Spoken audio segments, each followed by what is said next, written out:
தினம்தோறும் விளக்கேற்ற நல்ல எண்ணெய் இதயம் நல்லெண்ணெய்.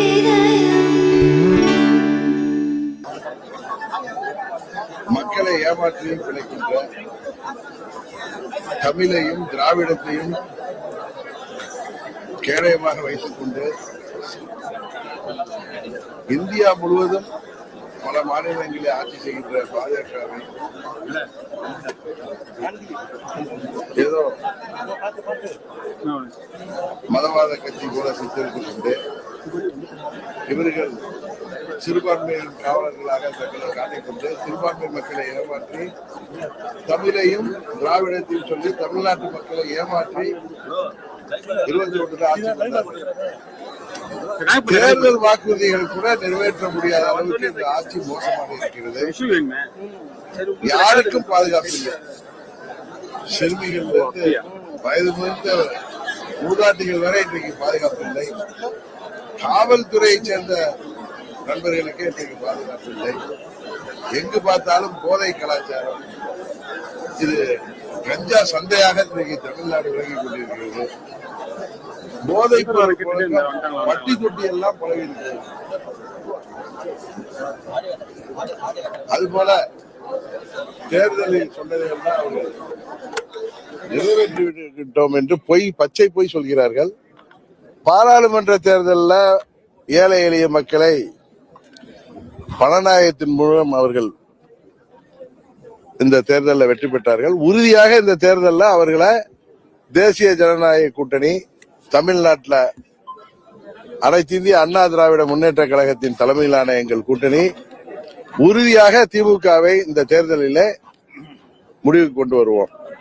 ஏன்னா இந்த நிறைய பேர் ஊடகங்களில் பார்க்கிற ஊடகங்கள்ல திமுகவுக்கு சார்பாக பேசுபவர்களை தாண்டி நெறியாளர்களே பல பேர் திமுகவிற்கு சாதகமாக மற்றவர்களை பற்றி அவர்களே ஒரு சைடு நடுநிலை தாண்டி பேசுகிறார்கள்.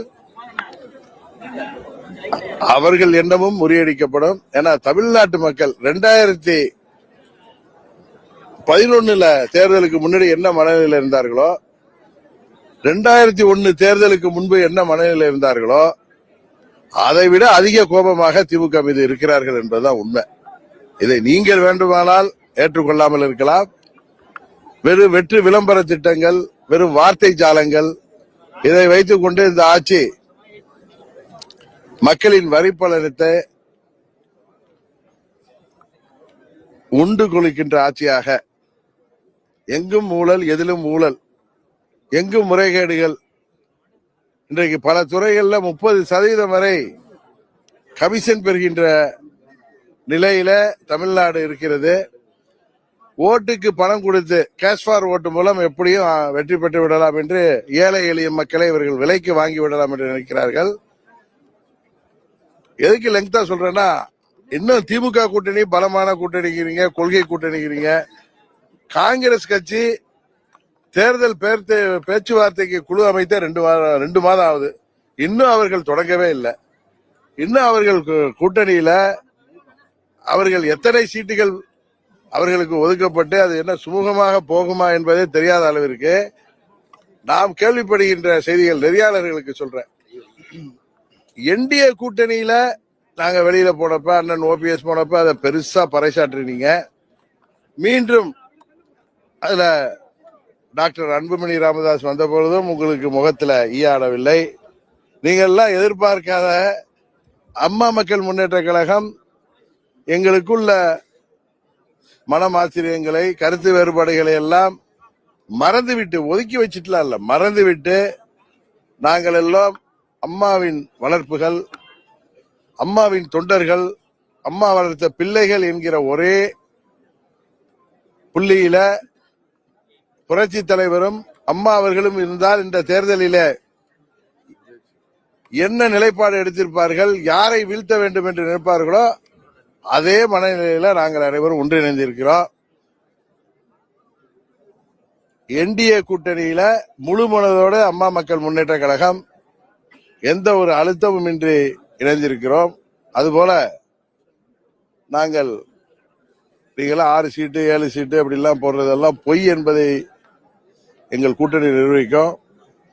எதுக்கு இவ்வளவு லெங்க்தியா சொல்றேன்னா, திரு விஜய் அவர்கள் திமுக ஆட்சியை வீழ்த்தணும்னா அந்த வேலையை பார்க்கட்டும். புரட்சி தலைவர் படத்தை போட்டுக்கிறாரு, எனக்கு ரோல் மாடல்கள் புரட்சி தலைவர் அம்மா அப்படின்னு சொல்லிட்டு, அம்மாவின் ஆட்சியில அதிமுக ஆட்சி ஊழல் ஆட்சிங்கிறார், ஊழல் கட்சிங்கிறார். 21 வரை அம்மாவின் ஆட்சி அண்ணன் பழனிசாமி அவர்கள் தலைமையில நடந்த பொழுது அதில் அமைச்சராக இருந்த போதுதான் பெரும் மதிப்பிற்குரிய அண்ணன் செங்கோட்டையன் மே மாதம் வரைக்கும் அமைச்சராக இருந்துட்டு தான் அவரு அந்த கட்சியில இருந்தவர் ஆட்சியில. அவரை நீங்க உங்க கட்சியில சேர்த்துக்கிட்டு ஊழல் கட்சி அதிமுக என்பது சொல்வது தவறு. கொஞ்சம் வெளியில வந்து பாருங்க, சுத்தி உள்ளவங்க சொல்றதை கேட்டுக்கிட்டு நீங்க பேசாதீங்க அப்படின்னு சொன்னா கோச்சிக்கிறாரு. நான் சொல்றது, விஜய் அவர்கள் எங்களுக்கு எதிரி அல்ல, எங்களது ஒரே எதிரி திமுக தான். தீய சக்தி திமுகவை வீழ்த்த வேண்டும் என்பதுதான் புரட்சி தலைவர் அவர்கள் எங்களுக்கு சொல்லிக் கொடுத்த பாடம். அம்மா அவர்கள் எங்கள் ரத்தத்தில் ஊட்டிய வளர்த்த பாடம். அதற்காகத்தான் நாங்கள் அனைவரும் ஒன்றிணைந்திருக்கிறோம். இதுல வேற எந்தவித உள்நோக்கமும் இல்லை, எந்த அழுத்தமும் இல்லை. இன்னும் சில பேர் சொல்றீங்க, இப்ப சகோதரி கனிமொழி அவர்கள் டெல்லிக்கு போயிட்டு வந்தா அமைதியா இருக்கீங்க.